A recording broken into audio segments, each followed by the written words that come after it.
Hello dear students, this is Vijay Verma sir presenting the next topic of your science, that is extraction and refining of petroleum oil.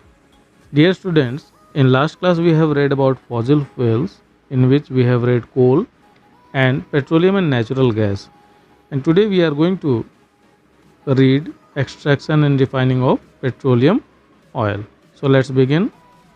Petroleum and natural gas are extracted by drilling through the impermeable rock.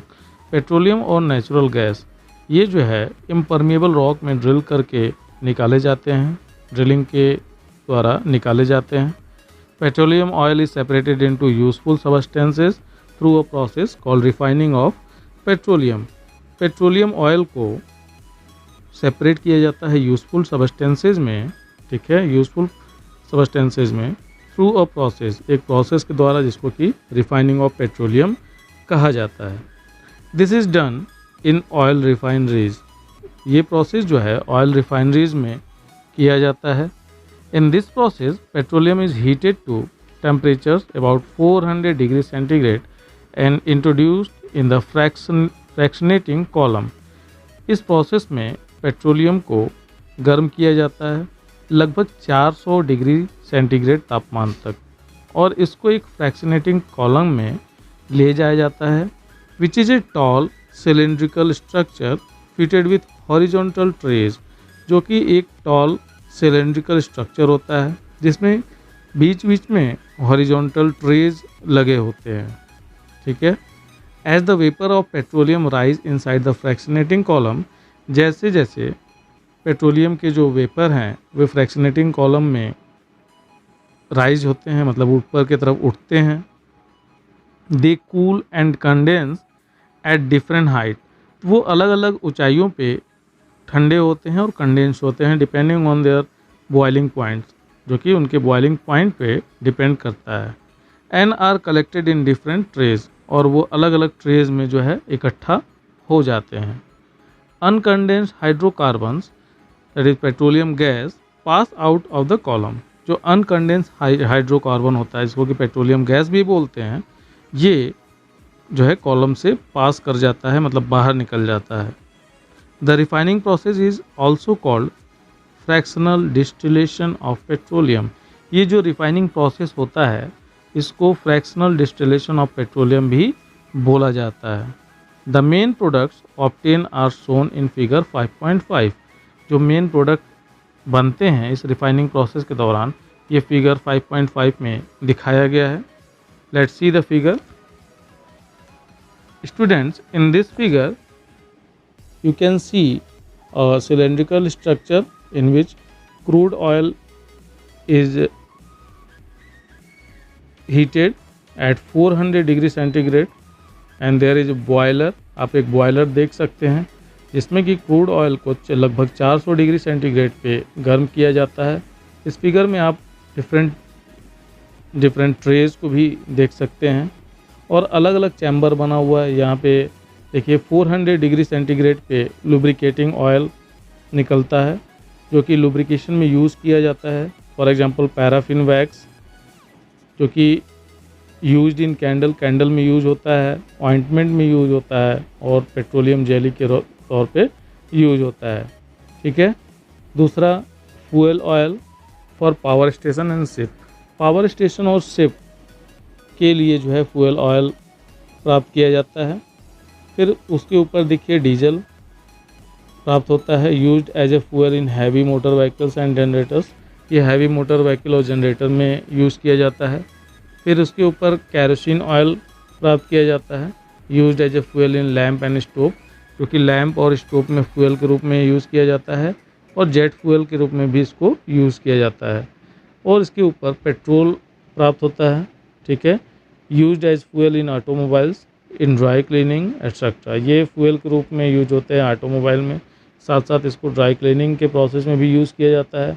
And various chemicals, इसके अलावा और भी chemicals प्राप्त होते हैं.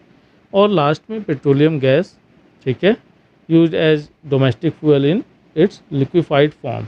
ये liquefied form में domestic fuel के रूप में यूज होता है, जैसे LPG है ना, जो घरों में गैस सिलेंडर यूज़ किया जाता है खाना बनाने के लिए, लिक्विफाइड पेट्रोलियम गैस। ठीक है, now let's see the next point.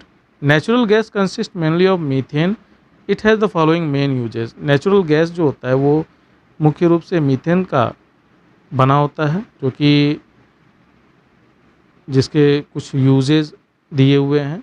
Let's see, it is use for generation of electricity, ये इलेक्ट्रिसिटी जनरेशन में यूज होता है।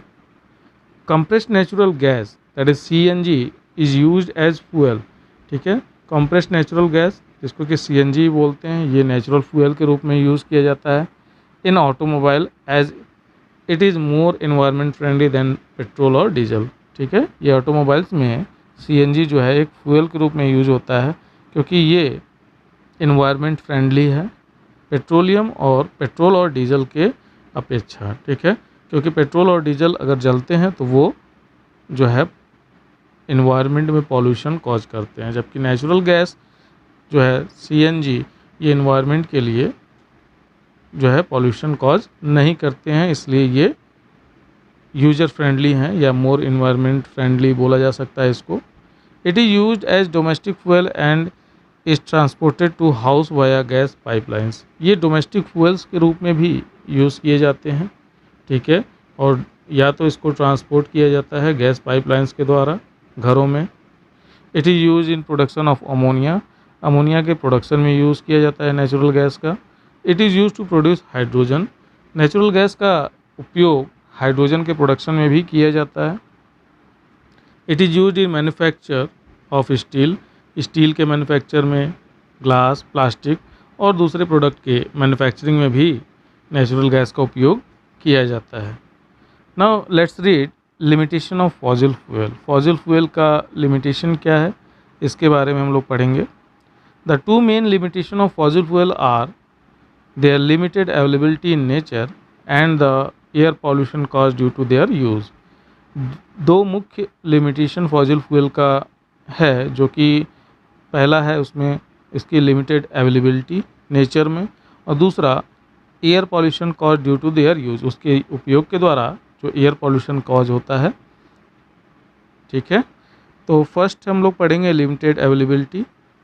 Fossil fuel takes million of year to form, fossil fuel बनने में millions of year का समय लग जाता है।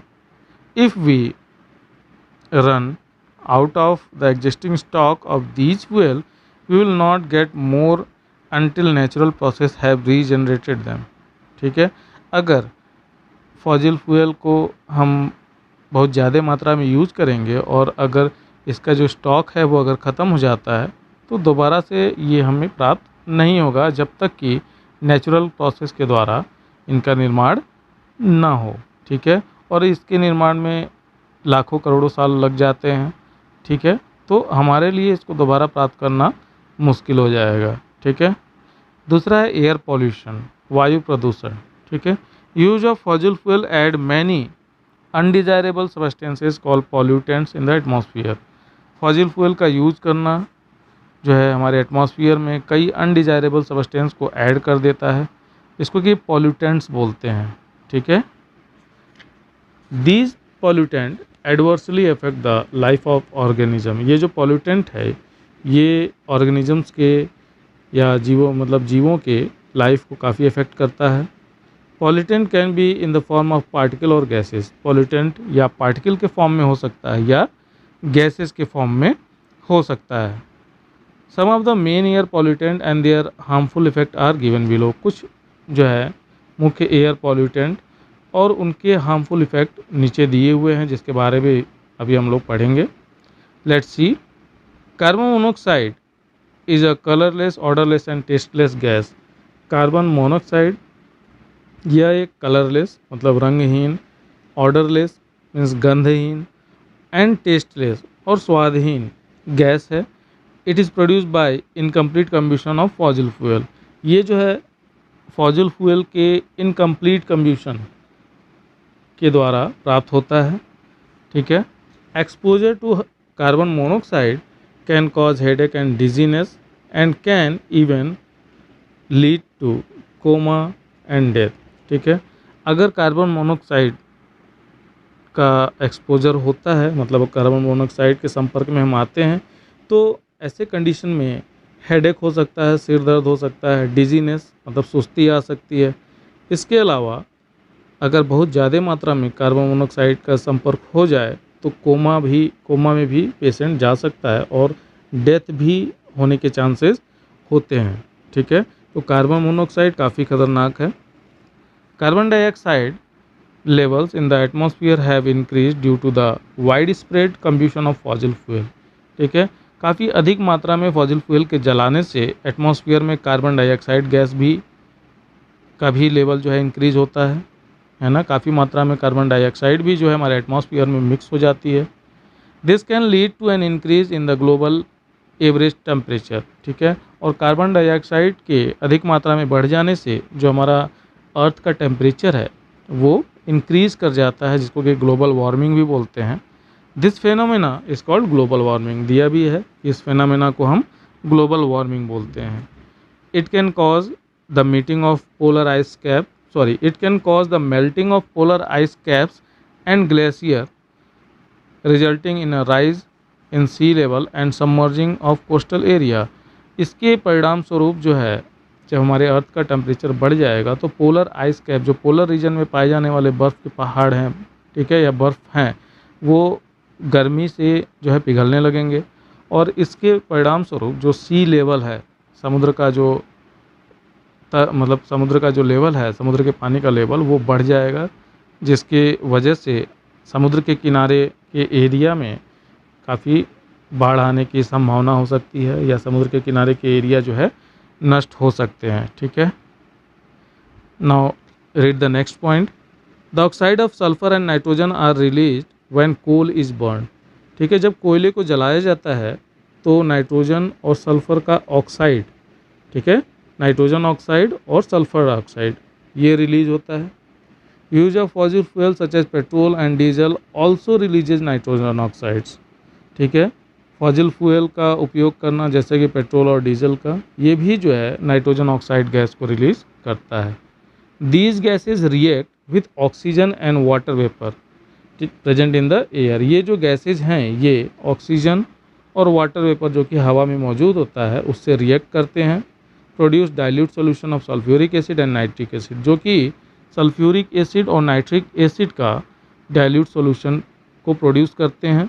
विच fall on the earth as acid rain, जो कि एसिड रेन के रूप में, एसिड रेन का मतलब होता है अम्ल वर्षा।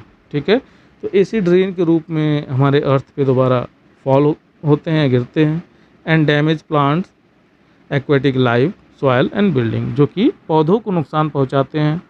ठीक है, जलीय जीवन को भी, जल में रहने वाले जंतुओं को भी नुकसान पहुंचाते हैं, मिट्टी को नुकसान पहुंचाते हैं, और साथ साथ ये बिल्डिंग्स को भी, इमारतों को भी नुकसान पहुंचाते हैं। ठीक है, soot particles are introduced in air due to incomplete combustion of wood and fossil fuel such as coal and petroleum.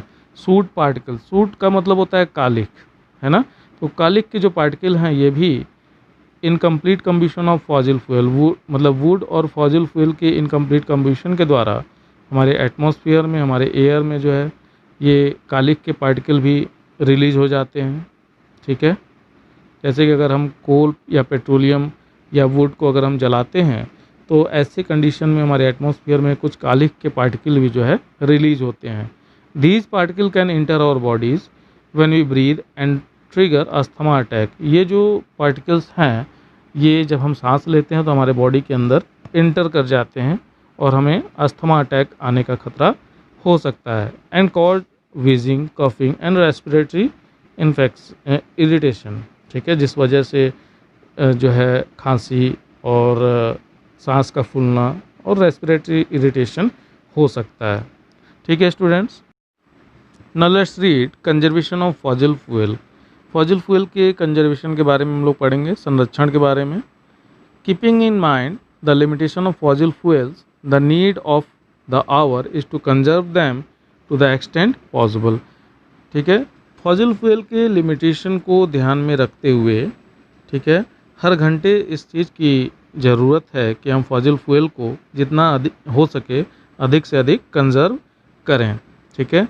Conservation of fossil fuel can be done by, fossil fuel का जो कंजर्वेशन है उसको इस प्रकार से किया जा सकता है। कैसे? फर्स्ट है judicious use of existing resources, ठीक है। जो मौजूदा रिसोर्सेज हैं, ठीक है, उसका अगर हम समझदारी से उपयोग करें, ज़रूरत पड़ने पे ही उपयोग करें, तो हम फॉसिल फ्यूल को कंजर्व कर सकते हैं। दूसरा है use of alternate source of energy such as tidal power. Fossil fuel के स्थान पे अगर हम अल्टरनेट सोर्स ऑफ एनर्जी को यूज़ करते हैं, जैसे कि टाइडल पावर को, ज्वार शक्ति को, ठीक है, विंड एनर्जी, पवन ऊर्जा, सोलर एनर्जी, सौर ऊर्जा, या न्यूक्लियर एनर्जी, ठीक है, परमाणु ऊर्जा, to meet our fuel need, अपने फ्यूल नीड को पूरा करने के लिए अगर हम इन एनर्जी का यूज़ करते हैं तो हम फॉसिल फ्यूल को काफ़ी हद तक संरक्षित कर सकते हैं, ठीक है। Okay student, that's all about it. See you in next class with the exercise segment of this chapter. Till then, bye.